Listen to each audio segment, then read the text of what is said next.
Hi, my name is Matt, and I'm an alcoholic. Welcome back. I took a little time off to do a little extra reading, did some extra meetings, and I wanted to make sure that when I talk about step 4, that I'm as thorough and as direct as possible. In the big book of Alcoholics Anonymous, step 4 is basically we're taking an inventory, a fearless moral inventory of ourselves. And what that means is we sit down and we put to paper the things that are really bothering us and the things that are main trigger points for our drinking. Now, in the book, it gives a pretty good example of how to make some columns, write down the things that are really, really bothering you. And it kind of breaks it out as to what it is that's bothering us, who's involved, and what that affects. Okay, now, and one of the examples that Bill W. used in the book was he was angry at one of his employers, or the person that he was illustrating was angry at one of his employers. And that affected his livelihood, so it was a sense of security that was threatened. And then there was the money issue, and then there was a couple other components, but fear was also a chief activator in one of those things. Okay, then as you go down the list, and you write down the people that either you think you've harmed or you think have harmed you, and then you start to take a look at what was the situation, what brought it about, what was affected, and just follow that basic example in the book. Now, it doesn't have to be perfect, and again in the book it says pick out the stuff that's our grosser handicaps, those chief activators that would get us off to the races, so to speak. Now, in doing so, this isn't the time to beat ourselves up and do all that kind of stuff. This is just a fact-finding kind of information gathering type of thing that will help us get past the obsession for alcohol, because in the first 3 steps, we've pretty much got to that point, but this is kind of taking it to the next level and realizing, okay, by doing this step, this is where I'm shooting for that long-term sobriety, and the long-term sobriety is what we're really after here. Because I see people go in and out, in and out, in and out, and it's usually because they do the first 3 steps, they start to get comfortable, and they think, well, maybe I don't really need to do all the rest of this stuff. If there are any exceptions to the rules, which maybe there are, then, congratulations and good luck to you. Let me know how that works out. But by and large, our experience is that it really takes a thorough house cleaning to get this job done. Now, when taking the inventory, it's also important to realize that there's some good things that we might want to put down on paper, aside from the things that are bothering us, because it can't be just all bad. Okay. The other thing that I'd like to point out is, you might want to use your spiritual advisor, your sponsor, or whoever you feel comfortable to help you get through these steps. There are plenty of 4th step templates out there on the internet. Some of them aren't necessarily AA approved, but they're pretty good. They're pretty close to what's in the book. I suggest you just stick with the book and keep it simple, and then later on, if you want to do another one, then that's entirely up to you. But basically, just get the big stuff out of the way first.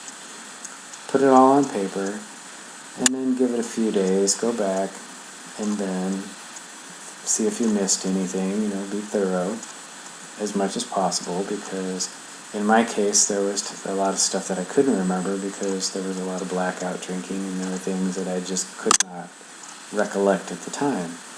And later on down the road, it became easier and easier because things started to come up, and then I was able to deal with them at the time. So That's all there is to it for step 4. It's just taking the inventory, writing it down, putting it in the proper format, which is in the book, and keeping it simple, and taking a good, honest look at ourselves. Okay, not the time to be taking anybody else's inventory and getting into the "somebody done me wrong" song. Just keep it simple, keep it focused, and put it all down on paper. Okay, and then once you do that, then it's time to take the 5th step. And the 5th step is that we are willing to share this information with another human being.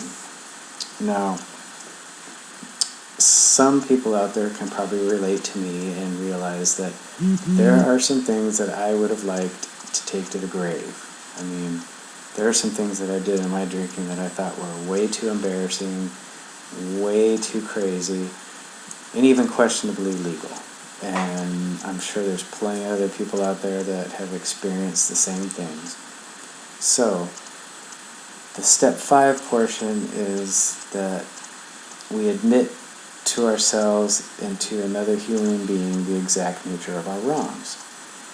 And that is a very humbling experience, because that really gets us out of the idea that we can keep secrets and hold these things to ourselves and do it all on our own, and we don't need anybody else's help.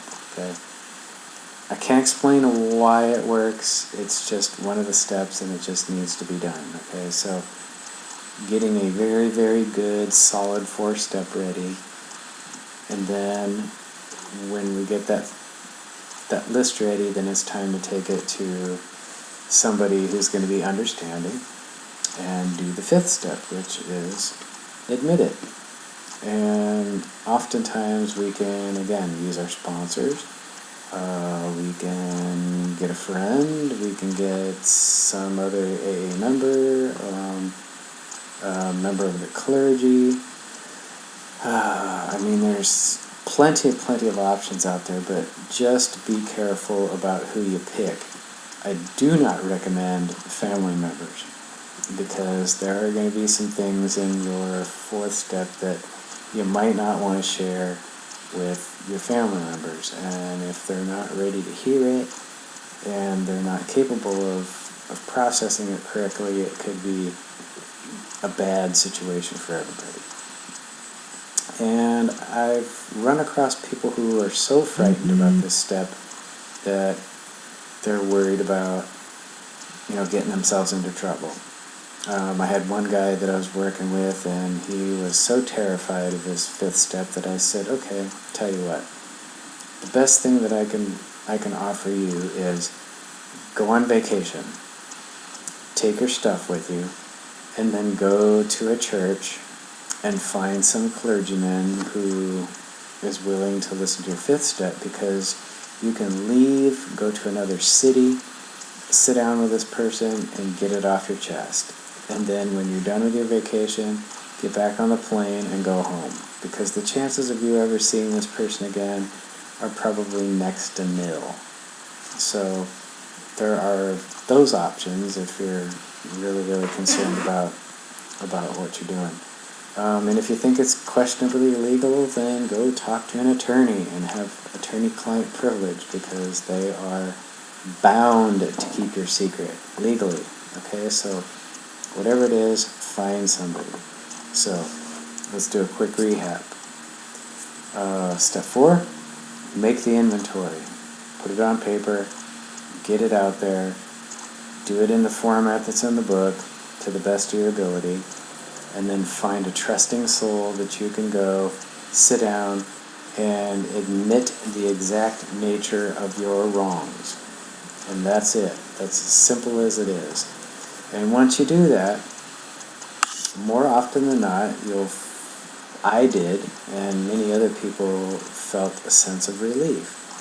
Because for years, I was carrying around all of these fears and anxieties and thoughts that I was no good, and that there was something wrong with me, and that nobody else would understand. And the people that I spoke to looked at me and said, you know what? that's not a problem. We've done things that are just as bad or just as similar, and you know what? It's okay. And that's what I needed to hear. I just needed to know that I wasn't alone. And that's part of the fourth and fifth step, is breaking us out of that isolation and letting us know that we're not alone and that we have other people to turn to. So, with that, I will say good luck and look forward to talking to you again. In the next video, we'll go ahead and pick up with step 6 and 7, and we'll talk more about that. Alright? You guys have a good day.